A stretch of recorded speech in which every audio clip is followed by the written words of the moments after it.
Yeah, welcome back to the channel. In this video, I'm gonna create a quick headset comparison review between these two video editor platform, which is Descript and InVideo.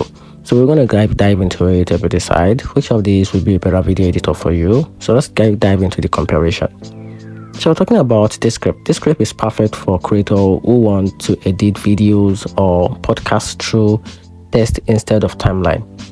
It offers transcription, voice cloning, and automatic filler words removal, which make content clean up fast and accurate. It's great for podcast, interview, and educational video where details matters. So talking about InVideo, on the other hand, is ideal for quick, polished social media clip. It comes with ready-made template, stock footage, and AI tools to turn text into videos in minutes.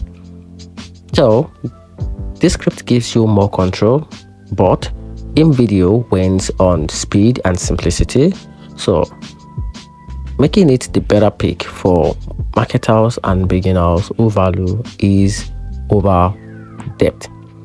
And that's it. Hope you find the video helpful. Don't hit the notification button and subscribe for more review.